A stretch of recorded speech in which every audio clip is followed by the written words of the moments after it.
자, 미국 증시의 분위기를 생생하게 전해드리겠습니다. 이항영의 월가이드 시간이고요. MTN 이항영 전문위원 함께하겠습니다. 어서 오세요. 네, 안녕하세요. 네. 사실 어제 잠들기 전부터 약간 낌새가 안 좋긴 했었어요. CPI 지표 발표되면서 선물 시장부터 급락하기 시작했었는데 결국은 3대 지수가 꽤 큰 급락을 기록했습니다. 어떤 일이 있었던 걸까요? 네, 가장 큰 것은 역시 소비자 물가 지수죠. 인플레이션이라 얘기하는 것들이 예상을 좀 웃돈 수치가 나왔습니다. 미리 말씀드리지만 소비자 물가 지수에 그런 맞추는 것들, 월가 IB들이 대단하다고 얘기를 많이 하고 신뢰성 높은 건 사실이지만 정확히 맞출 수는 없는 거죠. 특히 소비자 물가 지수에 관련해서는 지난달까지 보면 최근 20개월 중에 단 3개월만 맞췄거든요. 3번만 맞췄습니다. 그게 이제 지난달이었고요. 네네. 이번에는 이제 분위기가 좋아졌기 때문에 8.1% 정도 소비자 물가가 상승하지 않았을까. 일부에서는 8%가 좀 많기도 많았고요. 극히 일부에서는 7.9 정도로 얘기하는 것도 있었습니다. 그렇지만 이걸 여지없이 깨고 결국은 8.3%가 상승한 거죠. 더군다나 이제 월별 전월 대비가 중요할 텐데요. 전월 대비 지금 마이너스가 대부분 예상됐었거든요. 네. 근데 의외로 이게 전월 대비도 소폭 상승세로 보이면서 이것이 이제 결정타를 됐죠. 왜냐하면 이제 먼 것도 아니라 바로 다음 주에 어떤 기준금리의 결정이 있지 않습니까? 네. 그러니까 기준금리의 결정을 앞두고 일주일 앞두고 가장 중요한 지표 중에 하나인데 이걸 딱 보니까 이제 75bp 올리는 건 기본이 되겠고 일부에서는 100bp까지 얘기 나오니까 주가는 좀 흔들거릴 수밖에 없고 그에 따라서 전체적 미국의 금리도 올라가고 10년물, 2년물 다 올라가고 그리고 그에 어우러져서 결국 한 4일 동안 지금 달러가 좀 안정된 모습 보여줬고 사실 그런 것들 때문에 어저께 우리나라 주식시장도 상당히 그랬죠. 나름 반등한 거거든요. 네. 근데 그것이 한 번에 무너진 것이 오늘 간밤에 있었던 그런 일을 제가 아주 간단하게 먼저 정리해드렸습니다. 내용을 보면 나스닥이 5% 넘게 하락을 했고요. S&P 500과 다우지수도 4% 넘게 하락했는데요. 이 하락폭만 보면 2020년, 그러니까 팬데믹 시기거든요. 그때 6월 이후 3지수 모두 최대 하락폭이 나왔습니다. 그래서 5% 넘는 거 쉽지 않은 건데요. 그만큼 커졌고요. 올해 같은 경우 워낙 등락폭이 커서 그런지요. 올해도 지금 3%, 4% 넘는 것이 올해 벌써 한 7번째, 8번째일 겁니다. 그러니까 네. 쉽지 않은 거거든요. 우리나라 달리. 그러니까 그만큼 지금 인플레이션에 대해서 상당히 많은 사람들이 겁을 내고 있는데 그것이 오늘 직격탄을 맞았다라고 일단 이해하시면 되겠습니다.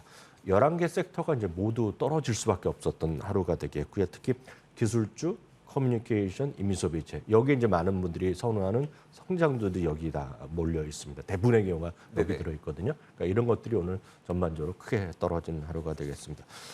구체적으로 보면 CPI와 코 CPI다 그런 소비자 물가 지수만 다시 한번 보면 8.3과 6.3%가 나왔다라고 보셔야 되겠고요. 일단 중요한 것은 여기 보시면 예상치들이 쭉 나오지 않습니까? 월가의 IB들의 8월 CPI 예상치가 나오는데 16개를 모은 거거든요. 근데 딱 하나 맞췄습니다. 밴쿠버 몬트리올에 있는 것이 딱 하나 맞췄고요. HSBC도 이제 영국 홍콩계죠.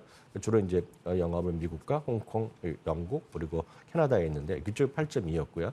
또 하나가 이제 거의 비슷한 거가 뱅크오메리카 워낙 시장을 좀 어둡게 보고 있어서 8.2였는데 거기에 근접했다고 하지만 이거 월가 IB가 맞췄다고 얘기할 수는 없는 거죠.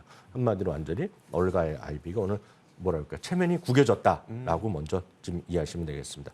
그에 따라서 이제 영향을 어디로 보냐면 말씀드렸다시피 금리가 이제 급등하게 되는 거죠. 10년물 금리가 오늘 3.4%를 넘어섰고요.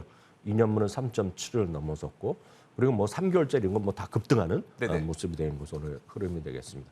CME 페드 워치투는 이제 계속 여러분들 계속 실시간 변화하는데요. 이제 금명에 보여드린 그림 하나 보여드리면 딱 그 다음 보여주시면 이게 그 50bp 확률, 75bp 확률, 그리고 100bp의 확률인데 100bp는 어저께까지 없었거든요. 그게 오늘 갑자기 생겼다라고 보셔야 되겠고요. 기본적으로 50bp 이런 건 사라졌다라고 보셔야 되겠고요.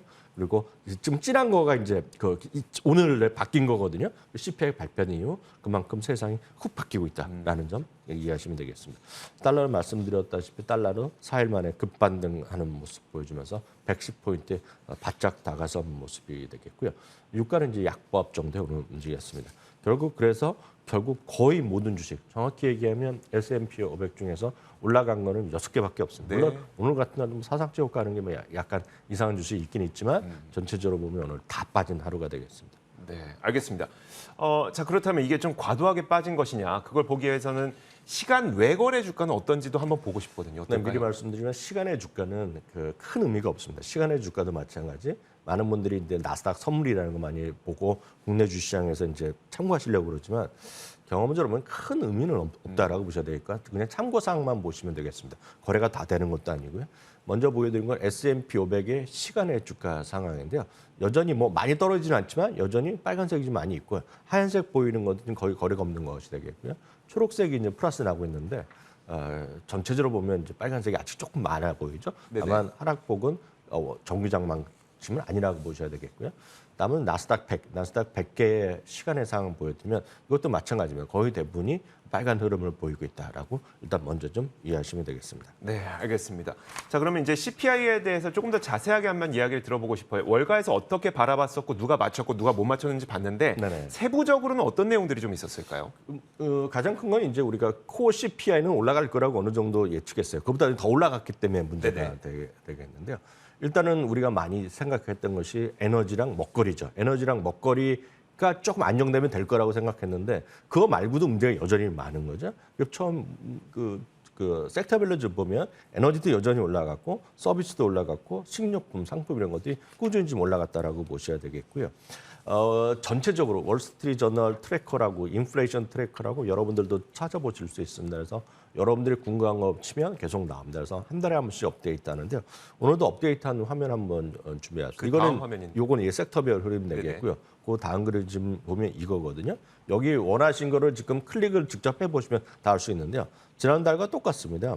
전년 대비로 보면 연료비 있지 않습니까? 연료비가 가장 여기 화면 보시면 이제 가운데 약간 안 보이실 텐데 약간 왼쪽에 빨간색 박스 하나처럼 게 있는데 네네. 그게 바로 그 항목인데 유류비가 하여튼 70% 정확히 보면 68.77%가 올라갔고요. 제일 많이 내린 것은 스마트폰입니다. 그래서 이번에 보면 삼성도 최고 상품 가격대를 네네. 안 올리고 달러 기준입니다. 미국도 올리지 않았잖아요. 근데 그 외에 좀 저렴한 것들 많이 내렸다는 거죠. 그리고 20%가 있고 예를 들어 하나 더 있는 거가 여러분들 우리가 아실 만한 거가 요즘 TV 별로 잘 안 사지 않습니까? 뭐 네네. 특별하게 뭐 결혼하거나 이사하지 않으면 별로 안 사잖아요. 그렇죠. TV 같은 거가 18% 떨어졌습니다. 그러니까 그렇게 일반 제품 크게 인기라기보다는 그런 거를 제외하고는 다 올랐다라고 보셔야 되겠습니다. 여하튼 그 정도가 보기 때문에 여러분 원하시는 분들 그냥 검색하시면 바로 들어갈 수 있으니까 누구나 보실 수 있으니까 찾아보시면 되겠고요. 전월 대비로 보면 이번에도 전체 한 3분의 1 정도를 차지한 CPI 항목에서 3분의 1을 차지하는 거가 주거비인데요. 주거비가 역시 0.7%나 올라가면서 이번에 상승을 주도한 거가 역시 주거비랑 서비스 비용인데 서비스 비용에서도 신차 가격도 좀 올라갔고요. 그리고 의료 서비스 부분이 0.8%나 올라갔거든요. 그러니까 그런 것들이 이번에 큰 역할을 했다라고 일단 이해하시면 좋겠고요. 최근 지난주에 이슈가 하나 있었던 것이 이제 물가 상승에 대한 기대감이 낮아지면서요.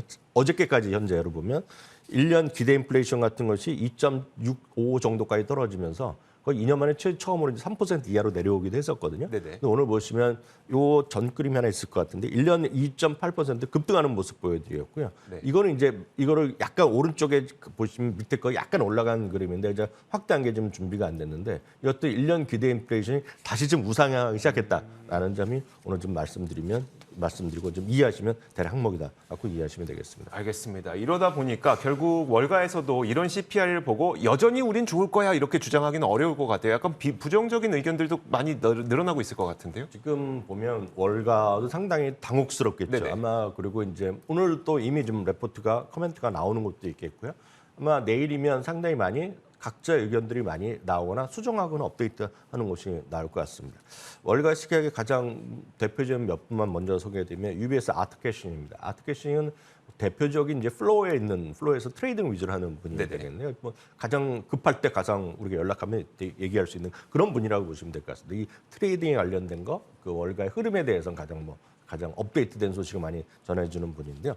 이분은 딱 이런 거죠. 6월의 저점을 다시 한번 테스트할 수 있다라는 것이 핵심적인 것이 되겠고요. 오늘 이제 금리에 대한 어떤 전망 이런 거 앞서 보여드렸듯이 100bp 올라가는 것이 나왔는데요. 노무라 같은 경우에는요. 바로 다음 주에는 연준의 FOMC에서 기준금리를 100bp 인상한 것이다 얘기를 하고 있고요. 기존에는 75bp 금리 인상을 예상했었는데 이걸 25bp 올린 겁니다. 그리고 11월에 기존 금리는 50bp 인상인데 50bp는 그대로 되는 거가 되겠고요. 약간 웃다가 있는데요. 12월을 50bp로 다시 또 올리는 겁니다. 네. 50bp라면 기존에 25bp에서 올리기 때문에 기존보다 전체적으로 보면 75bp 정도, 그러니까 50bp 정도 더 올리는 것이 나았다라고 일단 이해하시면 되겠습니다. 그만큼 기준금리가 조금 더 올라갈 수 있다라는 네. 것이 대체적인 시각이 되겠고요. 오늘 물론 다음 주 어떤 얘기 나올지 모르겠지만 이미 얘기한 게 있지 않습니까? 제롬 파월 의장이 소비자 관련된 다양한 데이터를 보고 물가 데이터 보고 나서 결정해야 되겠잖아요. 그렇죠. 오늘 봤기 때문에 75bp 금리 인상이 여전히 많겠으나 전체적으로 이제 11월과 12월 대부분의 사람들이 12월은 없을 거라는 사람이 많았거든요. 네네. 11월에 50bp 내지 25bp로 끝날 사람도 있겠고 혹시 하더라도 12월은 대부분이 금리 인상이 없을 거라는 사람들이 예측이 많았었는데요. 네. 여튼 오늘 이런 일이 나왔다라고 일단 보시면 되겠고요. 국외은행 같은 경우에도 어제도 말씀드렸다시피 똑같은 얘기입니다. 이미 코 CPI나 코 PCI 기존의 어떤 그런 소비자 지출 항목이 워낙 크기 때문에 지금 소위 얘기하는 밸류에이션이 유지가 될 수 없다는 얘기하면서 특히 9월이 안 좋았던 경험을 우리가 자주 말씀드렸잖아요. 네네. 그리고 이제 9월의 저점은 평균적으로 9월 30일, 9월 말에 나왔다는 것을 여러 번 보여드렸는데 딱 보면 지금도 떨어지는 거죠. 아주 교묘하게 마저 떨어지고 있는데 그런 걸 보면서 국외은행 같은 경우에는 지금 가격보다 20% 떨어질 수 있다. 오늘 아주 강력한 얘기를 이미 주말부터는 했는데요. 그것과 대한 오늘도 거의 같은 일맥상통한 얘기라고 일단 이해하시면 되겠습니다. 알겠습니다. 자, 이러다 보니까 뭐 종목별로는 사실 어떻게 살아남은 종목이 없었어요. 뭐 네. 그러다 보니까 종목별 움직임은 좀 이야기를 안 하는 게 더 나을 것 같고요. 자, 오늘 여기까지 하도록 하겠습니다. 지난밤 사이 미국 시장에서 어떤 일들이 있었는지 정리를 해봤습니다. 이항영 전문위원과 함께 이야기 나눠봤습니다. 고맙습니다.